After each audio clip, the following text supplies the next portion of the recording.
की खास पेशकश यदि हम चाहें तो संडे एक्टिविटी में आप लोगों को आपकी एक्टिविटी तो दर्शानी है ही। साथ ही में आपके माइंड में जो प्रश्न थे अब तक जो ग्रुप पर डिस्कशन हो रहा था कि हमारे एग्जाम कैसे होगी, कब होगी, उसका प्रारूप क्या होगा, क्या हम मैन्युअली एग्जाम दे पाएंगे या हमारी जैसे गूगल फॉर्म के माध्यम से होती है वैसे एग्जाम होगी। तो बहुत ज्यादा आप दोनों का समय न लेते हुए अध्यक्षीय भाषण के लिए हम हमारे विभागाध्यक्ष और संडे एक्टिविटी के अध्यक्ष के रूप में विराजमान हुए डॉक्टर संजय रणखांबे जी सर को आमंत्रित करते हैं कि सर आप आपका जो अध्यक्षीय भाषण है वह बच्चों के सामने रखें। धन्यवाद मैडम। मैं मेरी बात रखने से पहले आपके कुछ सवाल अगर है एक एक कर परीक्षा को लेकर या फिर किसी और ऑफिशियल काम को लेकर तो वो पूछ सकती हैं, फिर मैं अपनी बात रखूंगा। सवाल है किसी का कोई? सर अभी हमारा जैसे एक गर्ल्स, सर मैं पूजा शर्मा बात कर रही हूँ SYBA से। सर हमारा एक गर्ल्स ग्रुप है, मतलब उसमें सब डिस्कशन होता है पेपर वगैरह का। तो सर वहाँ पे रोज आता है, नया टाइम टेबल के तौर पे सेंड किया जाता है सर कि 28 से पेपर है और वो 4th सेमेस्टर का टाइम टेबल रहता है सर।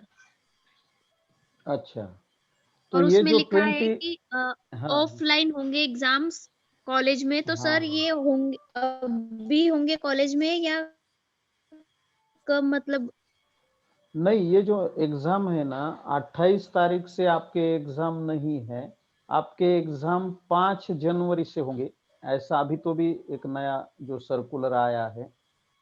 और 28 तारीख से जो एग्जाम है, समझो आप फर्स्ट ईयर से सेकंड ईयर में गई है, बराबर है?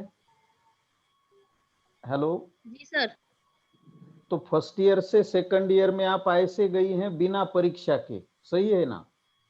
हाँ सर। और कई सारी लड़कियां बिना परीक्षा के सेकंड ईयर से थर्ड ईयर में चली गई है। तो ये किस आधार पर आपको अगले क्लास में भेजा है? तो आपका पिछला रिकॉर्ड देखकर कि आपको पहले सेमेस्टर में अच्छे मार्क्स हैं, दूसरे सेमेस्टर में अच्छे मार्क्स है, इसलिए आप तीसरे सेमेस्टर में गए हो। लेकिन कई सारी ऐसी लड़कियां हैं जिनको अच्छे मार्क्स नहीं होते, मान लो अंग्रेजी रह जाता है फर्स्ट सेमेस्टर का, और फिर भी उनको जो है वो अगले साल निकालने वाली थी लेकिन निकाल नहीं पाई इस परीक्षा की वजह या इस कोविड की वजह से। तो उनको अगर परीक्षा देनी है, मतलब कई सारी ऐसी लड़कियां हैं जो ये जिनको आगे के क्लास में भेज दिया है, लेकिन कई ऐसी लड़कियां हैं जिनका औसत कम आने से वो अगले क्लास में नहीं गई हैं। तो उनको अगर परीक्षा देनी है तो उनके लिए वो 28 तारीख से एग्जाम है। मान लो आप फर्स्ट ईयर से सेकंड ईयर में चली गई हैं और आपको ऐसा लगता है कि मेरे ग्रेड पॉइंट तो बहुत कम आए हैं और मैं एग्जाम से इससे अच्छे मार्क्स प्राप्त कर सकती थी, तो ऐसी भी कुछ ऐसी लड़कियां अगर है जो पास तो हो चुकी हैं लेकिन फिर भी उनको परीक्षा देनी है, ये परीक्षा 28 तारीख से ऑफलाइन होने वाली है। और 5 तारीख से जो है आपकी एग्जाम शुरू होगी जो SY और TY की है। फर्स्ट ईयर की एग्जाम 5 तारीख से शुरू नहीं होगी। उनका एकेडमिक ईयर 1 नवंबर से शुरू हुआ है। उनका अध्यापन अध्ययन जारी रहेगा। ये केवल SYBA और TYBA की ही एग्जाम होगी 5 जनवरी से, और वो होगी ऑनलाइन पद्धति से, ऑफलाइन पद्धति से नहीं होगी। ठीक है? और सर जो मतलब फर्स्ट सेमेस्टर में जो बैक रह गए हैं उनके पेपर कब होंगे सर? क्योंकि हमें सेकंड सेमेस्टर में देने का मौका नहीं मिला ना, ऐसे ही पास कर दिए। हाँ, तो ये परीक्षा ही उनकी है।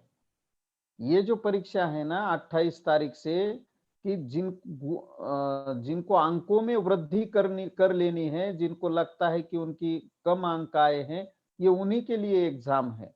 तो इसके लिए आपको अधिक जानकारी के लिए कॉलेज से संपर्क करना पड़ेगा। वो सर्कुलर यही कहता है कि जिनको अंक कम मिले हैं उनको अगर अंक बढ़ाने हैं तो ये 28 तारीख से आप एग्जाम दे सकते हो, और जिनको ऐसा लगता है कि वो फेल हुए हैं वो भी ये परीक्षा दे सकते हैं। तो इतना आपको याद रखना है। ये सर 28 से लेकिन उन्हीं लोगों के वो लिए। जो टाइम हाँ टाइम टेबल आया सर, वो तो 4th सेमेस्टर का है ना? हाँ, 4th सेमिस्टर का या 3rd और 4th का? सर सिर्फ 4 सेमेस्टर आया है वहाँ पे, 3rd का नहीं आया सर वो।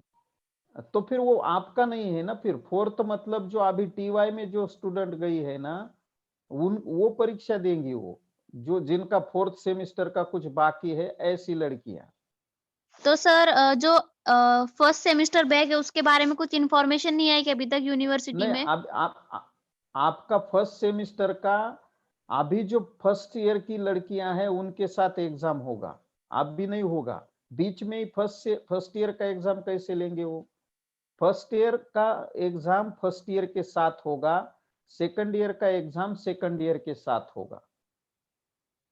और ये बैकलॉग का जो लड़कियां हैं जो अभी टीवाई में पहुंच चुकी है, लेकिन जिनका 4th सेमिस्टर का कुछ बाकी है, 4th सेमिस्टर मतलब सेकंड ईयर का दूसरा हिस्सा, तो उनके लिए ये एग्जाम होगी। ठीक है।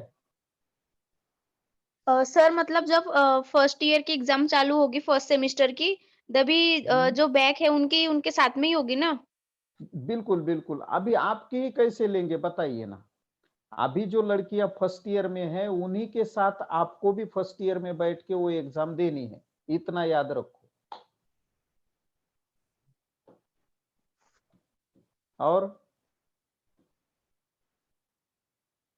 हेलो, हाँ सर, तो वो कब से सर, कोई अंदाजा है क्या आपको? हाँ, वो अभी 1 नवंबर से वो एग्जाम है, अभी टाइम टेबल है, मैं ग्रुप पर डाल दूंगा। वो जो सर 1 नवंबर तो गई ना। 1 नवंबर से उनका एकेडमिक ईयर स्टार्ट हो चुका है, ध्यान से सुनिए। तो वहां से लगभग जनवरी फरवरी मार्च महीने में होगी आपकी वो एग्जाम फर्स्ट ईयर की। ठीक है। जी सर। या मैं वो पूरा जो आपका एकेडमिक कैलेंडर है ना, वो सभी ग्रुप पर डाल देता हूं, उससे आपको पता चलेगा। उस एकेडमिक कैलेंडर के अनुसार फर्स्ट ईयर का एकेडमिक ईयर अलग हो चुका है और सेकंड ईयर और थर्ड ईयर का एकेडमिक ईयर अलग हो चुका है। फर्स्ट ईयर की एग्जाम मार्च अप्रैल में होगी, और उसी के साथ आपका फर्स्ट ईयर का जो भी सब्जेक्ट बैक रहा है वो सब्जेक्ट होगा। ठीक है। आपके जी अलग सर। से 10 लड़कियां, मान लो कि अभी एसवाई में 200 लड़कियां हैं, तो एसवाई की 200 लड़कियों में से अगर 10 लड़कियों का बैकलॉग का रहा है, तो 10 लड़कियों की एग्जाम यूनिवर्सिटी नहीं लेता है, इतना ध्यान रखिए। आपको जब फर्स्ट ईयर की एग्जाम होगी उसी के साथ आपको भी आपका फर्स्ट ईयर का जो भी पेपर बाकी है वह देना पड़ेगा। जी सर। और परीक्षा को लेकर इतनी ही जानकारी मुझे देनी थी, क्योंकि उसको लेकर कई सारे सर्कुलर आ चुके हैं। 28 तारीख से जो एग्जाम है वो रेगुलर स्टूडेंट की नहीं है, लेकिन 5 तारीख से जो एग्जाम है वो रेगुलर स्टूडेंट की है, इतना याद रखिए।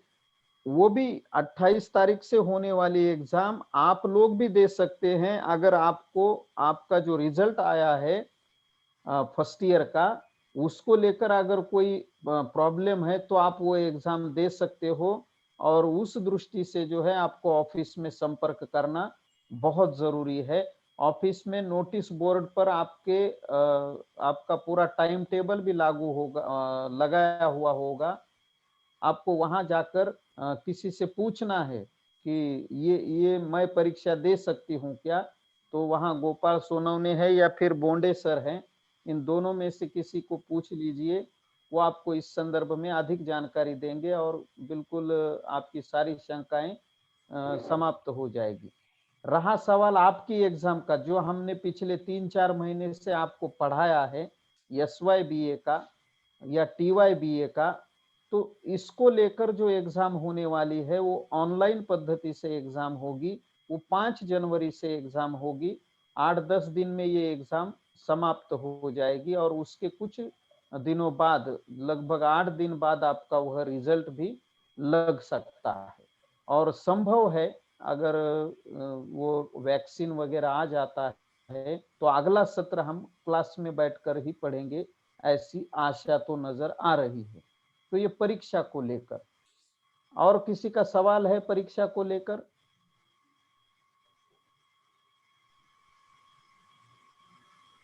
सर ये पेपर एमसीक्यू पद्धति के होगी क्या? हाँ, ये एमसीक्यूज पद्धति के पेपर होंगे और इसमें आपको 60 सवाल पूछे जाएंगे ऑब्जेक्टिव। विकल्प दिए जाएंगे, 4 विकल्प होंगे हर एक सवाल के लिए। 60 में से 60 आपको सवाल पूछे जाएंगे। 60 में से 40 मार्क्स, 40 सवालों के जवाब जो भी सही देगा उसको 60 अंक मिलेंगे। जरूरी नहीं है कि 60 सवाल पूछे गए हैं तो आपको 60 के 60 लिखने हैं। 60 में से जिनके भी 40 सवाल बराबर आएंगे उनको 60 अंक मिल जाएंगे, क्योंकि वहां एक एक सवाल 1.5 मार्क्स का है, इतना याद रखिए। ठीक है सर ऑफलाइन होणार का? ऑफलाइन होगी या ऑनलाइन होगी एग्जाम? कौन सी तारीख की एग्जाम? 5 तारीख की। 5 तारीख की एग्जाम ऑनलाइन पद्धति से होगी और उससे पहले, एग्जाम से पहले आपकी प्रैक्टिस भी ली जाएगी। आपका जो भी फोटो या जो आपने स्कैन करके परीक्षा फॉर्म के समय दिया है वो फोटो और आपका चेहरा ये मैच किया जाएगा।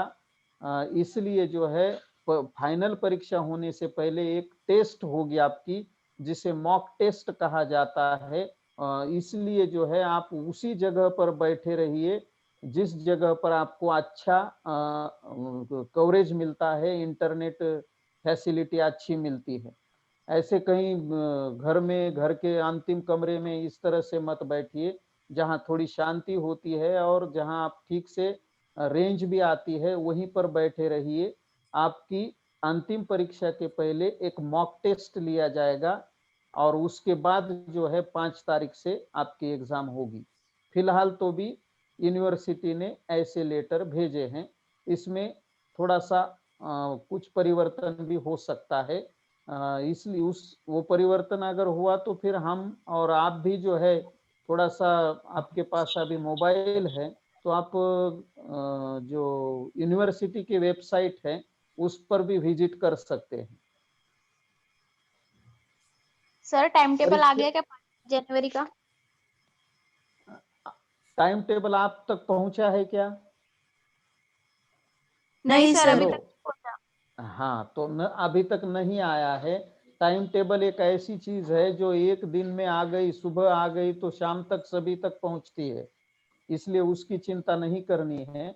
आज तक नहीं आया है, लेकिन हो सकता है कल परसों आने वाले सप्ताह में जो है टाइम टेबल आप तक पहुंच जाएगा, ऐसा लगता है। सर वो ऑनलाइन एग्जाम होगी सेमेस्टर, उसमें निगेटिव मार्किंग रहती है क्या? निगेटिव मार्किंग नहीं रहती है। मैंने बताया आपको 60 सवाल पूछे जाएंगे, 40 मिनिमम 40 लिखने हैं। 60 भी आप लिख सकते हो, लेकिन आपके 40 बराबर आ गए कि आपको 60 मार्क्स मिल जाएंगे। एक सवाल 1.5 मार्क्स का होगा। निगेटिव सिस्टम कहीं नहीं है हमारे इसमें, इसलिए आप जो है बिल्कुल टोलेबाजी भी कर सकते हो, कोई चिंता नहीं है जिनके सवाल नहीं आते हैं। लेकिन पढ़ाई करिए। अभी टीवाई की भी लड़कियां जुड़ी है, एमआईएल की भी लड़कियां जुड़ी है और स्पेशल की भी लड़कियां जुड़ी है। मुझे इतना दुख हो रहा है, आपने इतनी कैजुअल पद्धति से ये टेस्ट दी है कि कई सारी लड़कियां फेल हो चुकी है। याद रखिए, सबको मार्क्स जो है लगभग बता दिए हैं, दूसरी टेस्ट के मार्क्स बताने बाकी हैं, लेकिन 5 मार्क्स, 4 मार्क्स, 3 मार्क्स। एक तो ऐसी लड़की है कि जिसने 1 मिनट और 47 सेकंड में पेपर जमा किया है, मतलब बिना पढ़े उसने टिक टिक टिक टिक करके आपका वो पेपर जमा किया है। उसको 20 में से 3 मार्क्स मिले हैं। आपको भी पता है कि आपके इतने सवाल गलत हो गए हैं तो 3 मार्क्स मिले हैं। ये लड़कियां फेल होने वाली हैं। मैं फिर से आपसे कह रहा हूं कि जो लड़कियां फेल हो चुकी हैं, जिनको ऐसा लगता है कि उनको 16 मार्क्स नहीं मिले हैं, वो संपर्क करे मैडम से, मुझसे, सर से या फिर मुक्ति जैन मैडम से। तो उसको लेकर हम कुछ कर सकते हैं, फिर से जो है लिंक भेज सकते हैं और पास कराने की कोशिश कर रहे हैं। लेकिन आपको चिंता नहीं है, इसलिए में भी चिंता नहीं है। ठीक है। हाँ बोलिए। बैकग्राउंड साउंड किसी का आ रहा है, please I requested you. Sir आपको इतनी गहनता का सब्जेक्ट बता रहे हैं, ये बैकग्राउंड साउंड किसी का है तो आप please mic off Gita, Shivani, कैमरे बंद करो, सॉरी म्यूट करो। निकिता, ये और किसी का है? निकिता का है, निकिता का। निकिता प्लीज ये बैकग्राउंड साउंड बंद कर दो बेटा, आपको मूव निकिता कर दिया पाटिल है जाएगा। कोई। ओके हेलो निकिता, मैम, उसका ध्यान नहीं है शायद। वो उसको निकाल दो मैडम। हो गया सर, हो गया। हाँ सर, हाँ। कंटिन्यू कीजिए सर आप प्लीज। तो ये जो इंटरनल कई सारी लड़कियां फेल हो चुकी हैं, उनको पता है, जो फेल हो चुकी है उनको कि वो फेल हो चुकी है, इसलिए जो जिस सब्जेक्ट में दोनों टेस्ट मिलाकर भी 16 नहीं होते हैं, उस सब्जेक्ट टीचर से आप कांटेक्ट कीजिए। दूसरी बात मैं ये कहना चाहता हूं कि सर मेरा अभी अब एडमिशन हुआ, पिछले हफ्ते में एडमिशन हुआ, ये कारण देकर कई सारी लड़कियां अब जुड़ रही है और वो पर्सनल चैटिंग कर रही है व्हाट्सएप पर। ऐसा ना करे, ग्रुप पर ज्वाइन हो जाएं और ग्रुप पर पूछे कि सर एग्जाम कब होगी। पर्सनल इतने ग्रुप हो चुके हैं, 8-10 ग्रुप हो चुके हैं और उसमें फिर आप पर्सनल पूछते हो। हमारे पास इतना समय नहीं है कि आपसे हर एक का सवाल का जवाब दे सके, इसलिए जो है पर्सनल चैटिंग मत कीजिए। जो भी कहना है ग्रुप के माध्यम से कहिए, आपका सवाल औरों के भी काम आ सकता है। तो अभी भी जो है जिस दिन एग्जाम हुई उसी दिन कोई कहता है सर मेरी एग्जाम बाकी है, मतलब आप पास होने की दृष्टि से कितने गंभीर है इससे ये पता चलता है। तो ऐसा ना करें। जिनकी एग्जाम बाकी है उनकी लास्ट फाइनल एक बार मैं फिर से एक दिन लेने वाला हूं और उसकी सूचना ग्रुप पर आएगी। ग्रुप देखें, पर्सनल चैटिंग ना करें, ये मेरी सूचना है आपको। ये परीक्षा के संदर्भ में है। इंटरनल टेस्ट जो है जिनकी अभी भी बाकी है, वो मैडम से, मुझसे या जो बोंडे सर है और मुक्ति जैन मैडम है उनसे संपर्क करे। व्हाट्सएप पर अगर बोलना संभव नहीं है तो सीधा फोन करो और वो एग्जाम दे दो, नहीं तो आप फेल हो जाओगे, इतना याद रखो। ठीक है। अब दूसरा जो है सब्जेक्ट ये था, इसको लेकर अगर कोई सवाल नहीं तो मैं आगे बढ़ता हूं। दूसरा विषय जो है आपका स्कॉलरशिप के संदर्भ में है। मैडम ने जैसा मुझे कहा, स्कॉलरशिप के संदर्भ में जानकारी देने के लिए, संपर्क करने के लिए नागेश कासार सर हैं, उनसे आपको तुरंत जो है, जिसको भी ऐसा लगता है कि कोई दिक्कत आ गई है, उनसे कांटेक्ट करो। मुझे लगता है वो भी आपको ऑनलाइन पद्धति से ही भरना है। इस संदर्भ में उनसे मैंने संपर्क किया लेकिन उनसे आज संपर्क नहीं हो पाया है। लेकिन इसको लेकर जो भी अपडेट है वो अपडेट मैं आपको ग्रुप पर भेज दूंगा। स्कॉलरशिप तब मिलती है जब आप फॉर्म भरते हो स्कॉलरशिप का, वरना नहीं मिलती है। इसलिए जो है सबसे पहले आपको स्कॉलरशिप का फॉर्म भरना है। ऑनलाइन रूप से भी, ऑनलाइन रूप से ही वह शायद भरना है। इसलिए जो है आप नागेश कासार सर से जो है एक बार संपर्क कीजिए। उनको मैं संपर्क करूंगा, अगर कोई इमरजेंसी जानकारी है तो आपके हर एक ग्रुप पर जो है वो मैं सेंड कर दूंगा। ठीक है। और कोई सवाल अगर है तो पूछ लीजिएगा। सर मैं FYBA की विद्यार्थिनी हूँ। FYBA की जो मार्च अप्रैल में परीक्षा होने वाली है उसका पेपर पैटर्न चेंज होने वाला है क्या? FYBA की आप स्टूडेंट है ना, तो अभी तक उसको लेकर जो है कोई सूचना यूनिवर्सिटी से नहीं आई है, लेकिन अगर ऐसी ही स्थिति रही तो आपका ऑब्जेक्टिव एग्जाम होगा और ऑनलाइन पद्धति से होगा। ठीक है, ओके सर। हाँ। और कोई सवाल?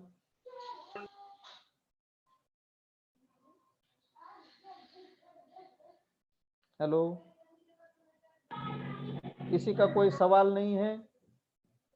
नहीं सर। सर जो यूनिवर्सिटी बोलो। की एग्जाम होगी वो ऑनलाइन दी जाएगी सर, तो जैसे अपनी इंटरनल दी है उसी टाइप में होगी क्या सर? हाँ, तो वो एग्जाम जो है, ये हम जो एग्जाम लेते हैं वो गूगल फॉर्म जो गूगल पर फ्री में उपलब्ध है उसके जरिए लेते हैं। ये एग्जाम भी उसी तरह की होगी, लेकिन गूगल फॉर्म के जरिए नहीं होगी। वहां पर जो है आपका PRN नंबर प्रॉपर वहां पर फीड करना बहुत जरूरी है। सबसे पहली बात, आपका जो डेट ऑफ बर्थ है वो आपको याद होना, जो आपका वहां पर ऑफिस में दिया गया है वही डेट ऑफ बर्थ याद होना जरूरी है। उसको डालकर ही आप लॉग इन कर सकते हो। तीसरी बात जो है, आपने मान लो कि चश्मा पहनकर फोटो दिया है वो परीक्षा फॉर्म के लिए, तो चश्मा पहनकर ही आपको जो है मोबाइल उस दिन वो परीक्षा देनी होगी। आप अगर चश्मा निकाल कर दे रहे हो और परीक्षा फॉर्म बिना चश्मे का है तो वो एक्सेप्ट नहीं करेगा। या उल्टा भी कर लीजिए उसे, कि आपने चश्मा पहन बिना चश्मे के फोटो निकाला है और वो यूनिवर्सिटी को दिया है परीक्षा फॉर्म पर, और अभी आप चश्मा पहनकर अगर एग्जाम दे रहे हो तो वो एक्सेप्ट नहीं करेगा। इसलिए ध्यान यह रखना है, जब वो फोटो स्कैन होगा, आपका स्कैन किया जाएगा चेहरे का, तो जैसा फोटो दिया है उसी स्थिति में आप बैठे रहें। चश्मा निकालना है तो निकाल लीजिए, रखना है तो रख लीजिए। ये जरूरी बात आपको याद रखनी है, क्योंकि उसके बगैर वो लॉगिन नहीं होगा। दूसरी बात, वो गूगल फॉर्म नहीं है, MKCL के माध्यम से वो एग्जाम ली जाती है। होता ऐसा ही है, लेकिन थोड़ा सा पैटर्न उसका अलग आएगा। लेकिन जैसे हम एग्जाम लेते हैं वैसी ही एग्जाम आपको वहां पर देनी है। ऑब्जेक्टिव होगा और विकल्प के साथ सवाल पूछा जाएगा। ठीक है, और ध्यान रखिए, और एक बात मैं आपको बता रहा हूं, आपके जितने भी सब्जेक्ट हैं वो सब्जेक्ट में जितने भी सवाल आपको इन दो परीक्षाओं में पूछे गए हैं, किसी भी सब्जेक्ट टीचर के द्वारा उन सब सवालों पर थोड़ा सा कंसंट्रेट कीजिए।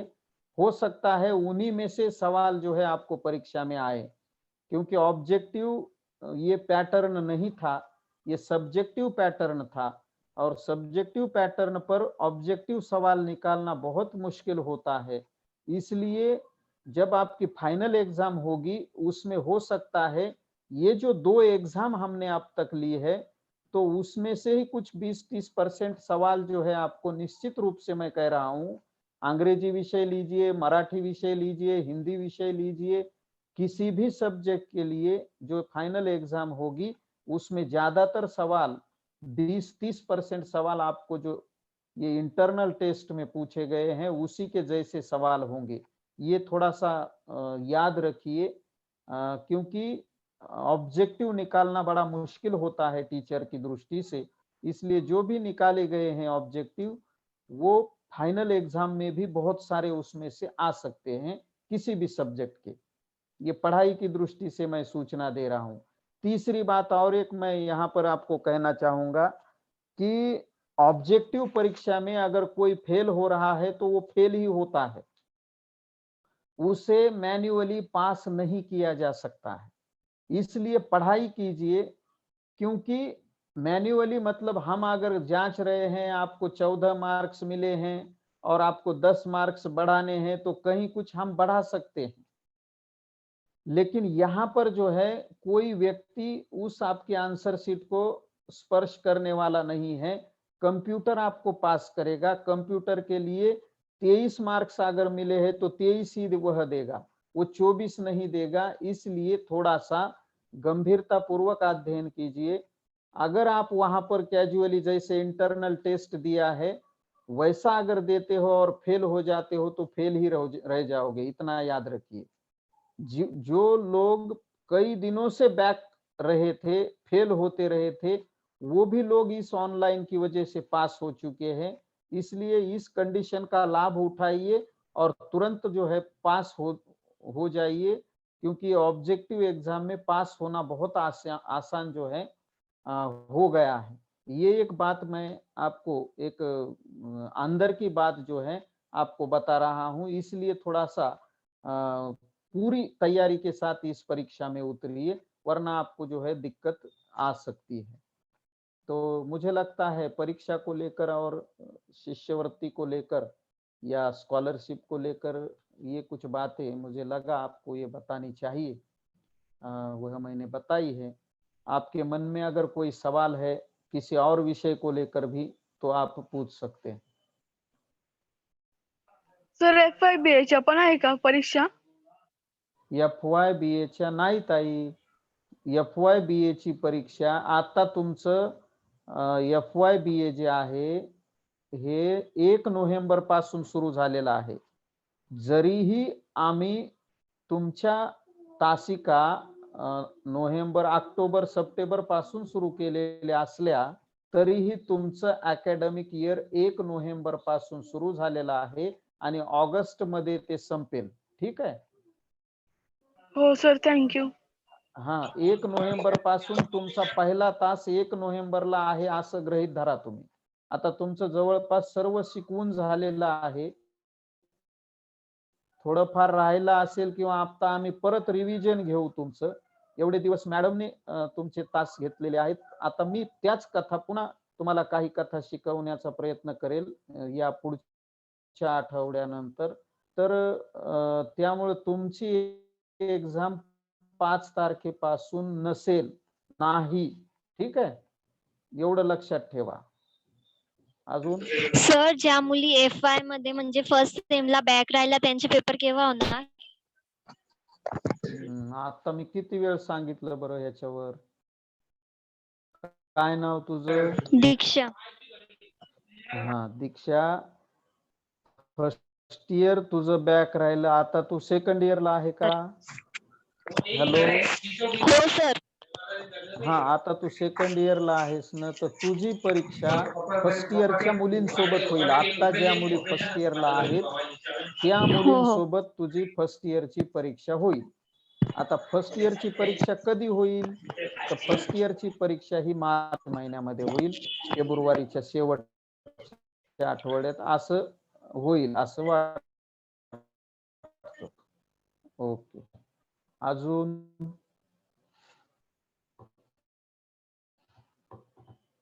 और किसी का कोई सवाल? सर, मेरी ना फर्स्ट एंड सेकंड इंटरनल बाकी है, स्पेशल सब्जेक्ट के भी। और शिवानी मौर्य। तुला तर मी किती तुला काय सांगू, आता तू किती मेसेज करते पर्सनली सर मग आता तू कितीदाही सर विचारलं रिप्लाय पण तेच मला सांग शिवानी, आपण रोज एक्झाम घेऊ शकतो का बरं? सांग बरं। नाही घेऊ शकत सर, पण मला प्रॉब्लेम होते ना नाही मोबाईल मग तुझी परीक्षा घेणार आहोत ना आम्ही, पण तुझ्यासारख्या आता त्या दिवशी एकदा तुमची एक्झाम घेतली, ज्या दिवशी तू मला परत मेसेज सर माझी बाकी आहे, सकाळी मी घेतली तुझं लगेच दुपारी मेसेज माझी बाकी आहे, तो तर तुझी एक्झाम आम्हाला घ्यावीच लागेल। त्या तू ग्रुप रोज बघत जा, तुझी परीक्षा घेतल्या जाईल। तुझे कोणते सब्जेक्ट आहे ते सांग बरं मला।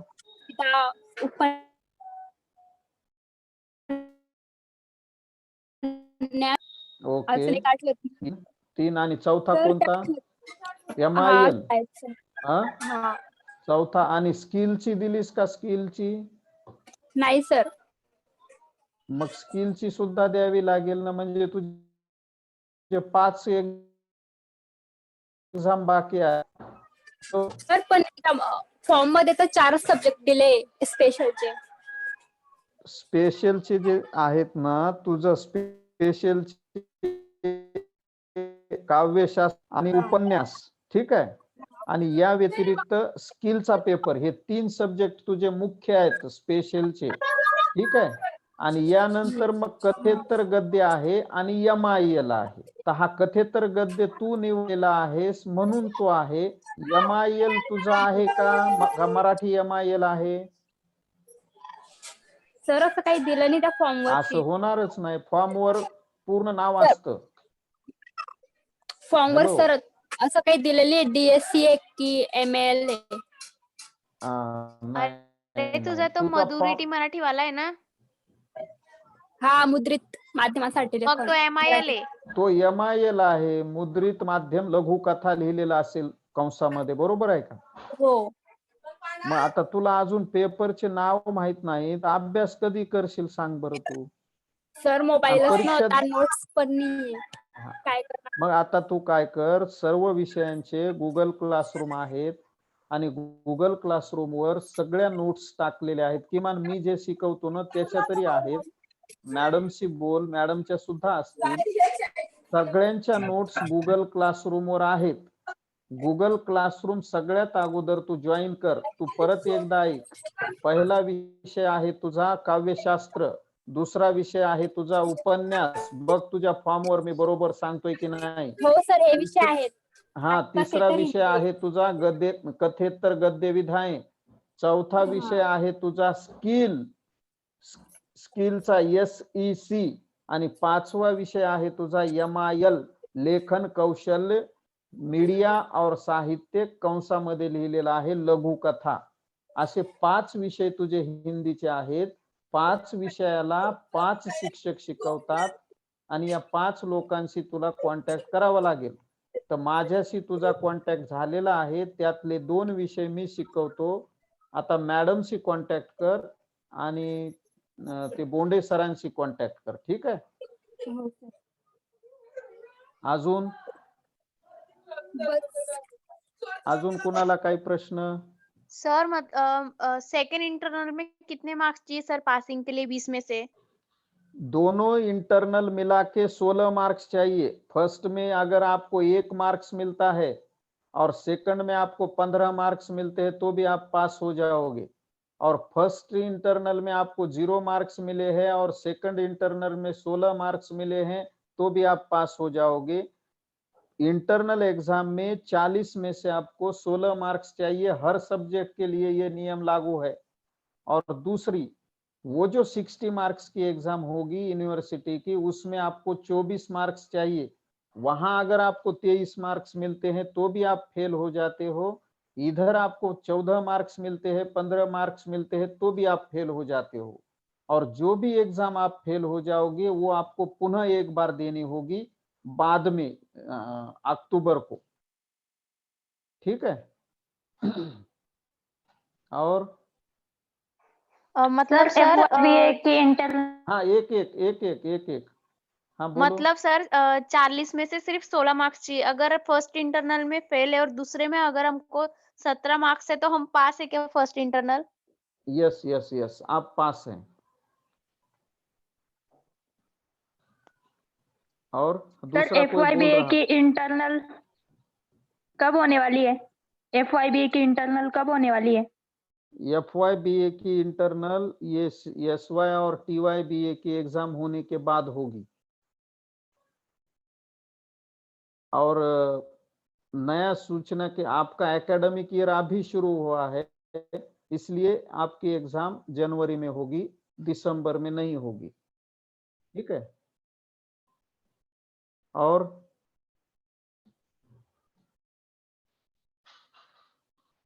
और किसी को MA की लड़कियां हैं क्या जुड़ी हुई?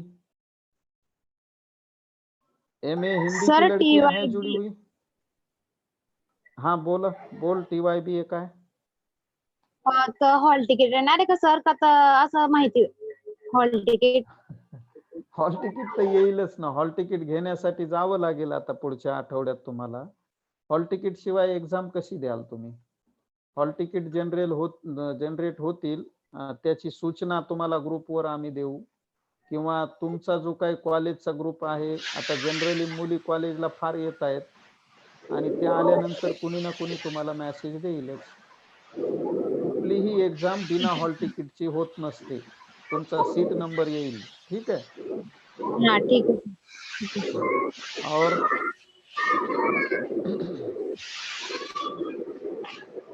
और किसी का कोई सवाल?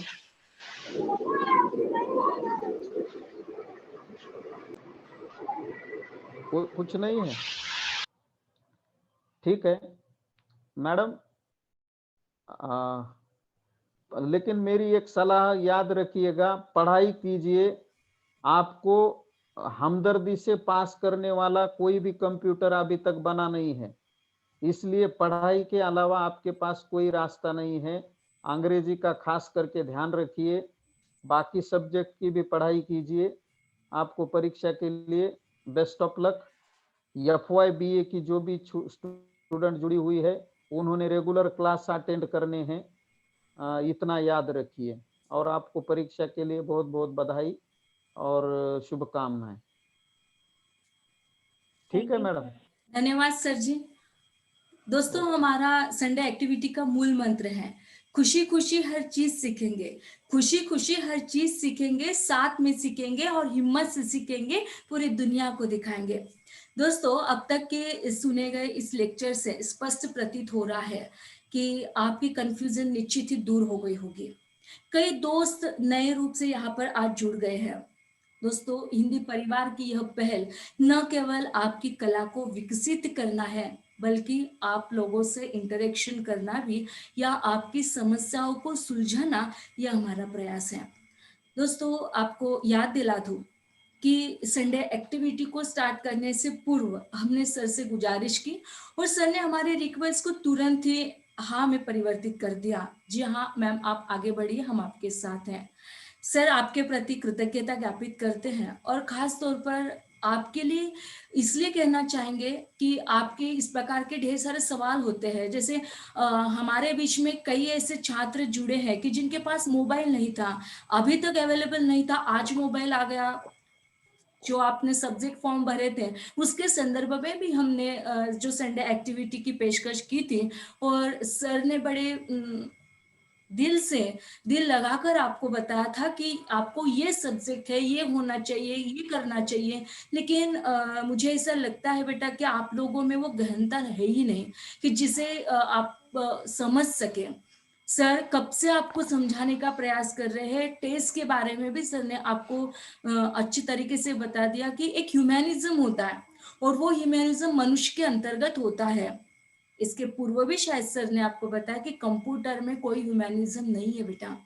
और आप में से कई लोगों के पास यदि मोबाइल नहीं है तो आपकी मम्मी और पापा से आप रिक्वेस्ट कीजिए, क्योंकि आने जाने के लिए आपको ढेर सारे पैसे मिलते थे, आने जाने के लिए आपको ड्रेस लगते थे, लेकिन अब वो समय आपका बच रहा है, आपके पैसे घर पर बच रहे हैं, तो आप आपके मम्मी और पापा से रिक्वेस्ट कर आप आपके मोबाइल का इंतजाम कर लीजिएगा, क्योंकि आगे चलकर आपको यही जो मोबाइल है यह आपको काम आने वाला है। चाहे वह स्टडी मटेरियल के माध्यम से हो, चाहे वह एग्जाम देने के लायक, तो ये सारी बातें आपके लिए अनिवार्य कर दी गई है। आज भी यदि आप लोगों की टेस्ट बाकी है तो आप रिक्वेस्ट कर उन सब्जेक्ट टीचर के साथ कांटेक्ट कीजिए, लेकिन विनम्रता आप लोगों के बीच में होनी चाहिए। एक स्वतंत्रता मिल गई है तो स्वतंत्रता का मतलब स्वैराचार नहीं है दोस्तों। इस स्वैराचार को आत्मसात मत कीजिए, क्योंकि हम संस्कारों में पले बड़े हुए हैं, तो वो संस्कार जिससे आपकी वाणी से झलकते हैं, तो निश्चित ही हमें आशादायी एक प्रेरणा आप लोगों से चाहिए कि जी हाँ मैम, हम करना चाहते हैं। और इसके पूर्व भी हमने आपको बताया था कि हर चीज हमें सीखनी है। कोई अपने माँ के गर्भ से सीख कर नहीं आता है बेटा, लेकिन आप लोगों के माध्यम से हमें कई नए उपादान मिल जाते हैं। तो जो चीजें आप लोग हमें देते हो, जो हम भी आपसे नए रूप में सीखते हैं, हिम्मत से सीखते हैं, पूरे दुनिया को दिखाते हैं, क्योंकि ये जो आपकी संडे एक्टिविटी है, एक मैसेज हम तक पहुंच चुका है कि मैम सर का लेक्चर बहुत ही अच्छा हुआ। बेटा सर के लेक्चर्स अच्छे ही होते हैं, और आपको याद दिला दूं कि आप यदि ऐसे ही जुड़ जाते हैं हमारे लेक्चर्स को, तो हमें भी मजा आता है। 51 संख्या थी जब हम स्टार्टिंग किए थे, अभी 43 की संख्या में आप लोग आ गए हो। तो दोस्तों ऐसे ही बने रहिए। हाँ, और आप में से यदि कोई कथा की, लघु कथा की या कविता की पेशकश करना चाहते हैं तो आपका स्वागत है क्या आप में से किसी की तैयारी आज लघु कथा बताने की, या किसी को कोई कविता पेश करनी है?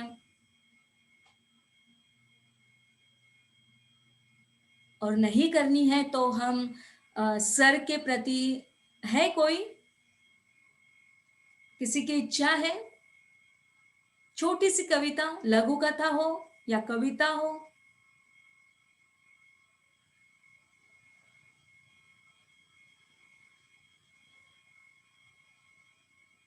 चलिए, आप लोगों में से किसी की आवाज नहीं है, मतलब आज आप उस हिसाब से नहीं आए हो, लेकिन आप जो नए लोग हैं उनके लिए। हाँ जी, कोई बोलना चाहता है? मैम मैं पेश करूं? हाँ जी, एक छोटी सी कथा, निशिगंधा गायकवाड़। स्वागत है बेटा आपका। एक इंसान रेगिस्तान में घूम रहा था, उसे बहुत प्यास लगी थी। एक पेड़ के नीचे उसे मटके में थोड़ा सा पानी मिला, पर उस पानी में बहुत से कीड़े मकोड़े, या फिर वो पानी बहुत ही गंदा था। फिर भी उसे उसकी तहान भगाने के लिए उसे वो पानी पीना पड़ा। और फिर वो शहर में आकर कहने लगा उसके दोस्तों को। फिर दोस्त बोले कि यार तू इतना गंदा पानी पी गया, हमें तो बहुत ही हम तो नहीं पीते ऐसा पानी, हम कितनी भी तहान लगी होती हो हम नहीं पीते थे, हम तो घर चले आते हो तुम्हारी जगह अगर हम होते तो। फिर उसने कहा कि वैसा ही पढ़ाई का होता है, जैसे हमें जितनी हमें गरज होती है ऐसा मानो कि हम किसी पढ़ाई के रेगिस्तान में हैं, हमें जितना मटेरियल चाहिए, स्टडी जितना मटेरियल मिलता है उसी में इतनी पढ़ाई करो कि हमें बहुत ही उसकी गरज है, यानी जरूरत है कि अपनी तहान भगाने के लिए पढ़ाई की। धन्यवाद। वेरी गुड बेटा। पढ़ाई की प्यास कैसे होती है, यह निशिगंधा चूंकि वह अपने परिवार की सबसे छोटी सदस्य है के रूप में आमंत्रित थी, उन्होंने बहुत अच्छी तरीके से ऑन द स्पॉट उन्होंने एक कविता को तैयार करने का प्रयास किया, लघु कथा को बताने का प्रयास किया। तो दोस्तों और भी है आप लोगों में से कोई जो आप आपकी पेशकश को प्रस्तुत करना चाहते हैं? ऐसे लघु कथा बनाते रहिए, ऐसे आप मोरल आप लोगों के सामने रहे, आदर्श आपके सामने रहे, ऐसे ही आपकी कला का उत्कर्ष हो, कला का आविष्कार हो, यही हमारा परिवार चाहता है। आपकी हर समस्या को सुलझाने का हमारा प्रयास रहता है। और कोई आना चाहता है? देखिए आज के एक्टिविटी में हमने वो सारी पेशकश नहीं रखी है कि आपने मेहंदी निकाल ली, बहुत अच्छे से पेंटिंग निकाल ली, और इतना ही नहीं तो आपने बहुत सुंदर सुंदर वॉल पेंटिंग, अलग अलग तरीके से आपने आपकी एक्टिविटी को प्रस्तुत करने का प्रयास किया था। ठीक है, तो आज की एक्टिविटी में इतना ही रखते हैं। सर आपकी अनुमति है प्रोग्राम को समाप्ति की ओर लेकर जाए? सर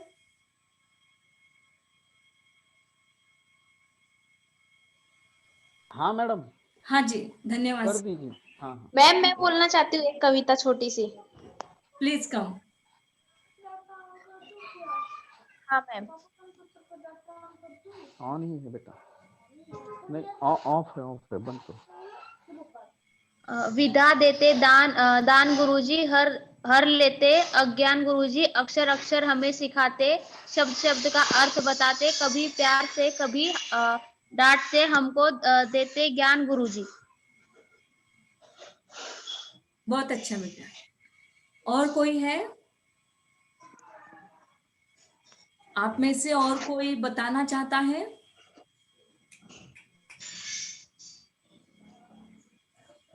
ठीक है, दोस्तों, आज के संडे एक्टिविटी में हमारे विभाग के विभागाध्यक्ष और संडे एक्टिविटी के अध्यक्ष के रूप में विराजित डॉक्टर संजय रणखांबे सर जी, जिन्होंने बस केवल एक कॉल पर तुरंत ही अनुमति हमेशा भरते रहते हैं, और ऐसे सर के प्रति हम कृतज्ञता ज्ञापित करते हैं, उनके ऋण में रहना चाहते हैं, क्योंकि ऐसा ही साथ हमें उनका चाहिए ताकि आपकी हर समस्या को हम समझें और एक विभाग के अध्यक्ष होने के नाते एक पिता का पितृतुल्य उत्तरदायित्व निभाए और जिनके माध्यम से आपकी हर समस्या को सुलझाने का प्रयास सर का रहे, ऐसी मनोकामना हम सर के प्रति रखना चाहते हैं, साधुवाद ज्ञापित करना चाहते हैं।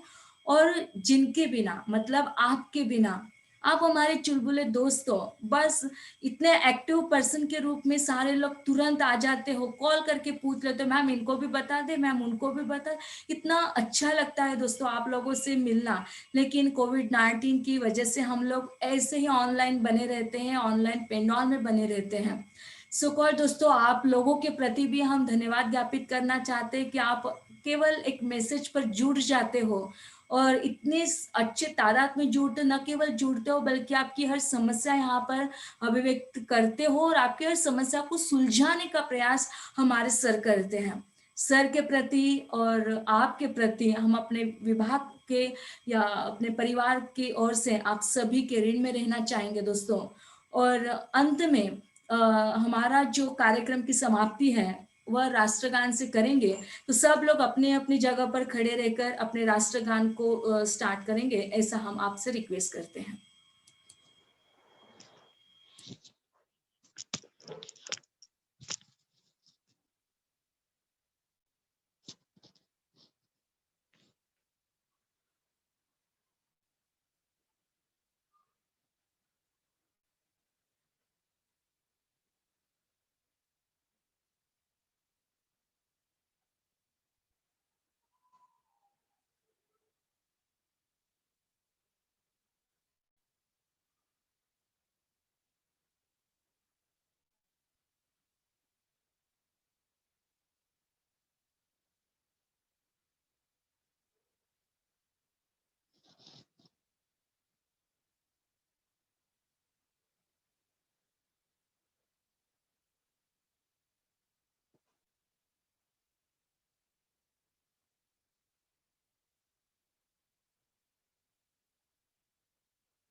मन अधिनायक जय हे भारत भाग्य विधाता, पंजाब सिंध गुजरात मराठा द्राविड़ उत्कल बंगा, विंध्य हिमाचल यमुना गंगा उच्चल जलधि तरंगा, तव शुभ नामे जागे तव शुभ आशीष मांगे, गाहे तव जय गाथा, जन गण मंगलदायक जय हे भारत भाग्य विधाता, जय हे जय हे जय हे जय जय जय जय हे।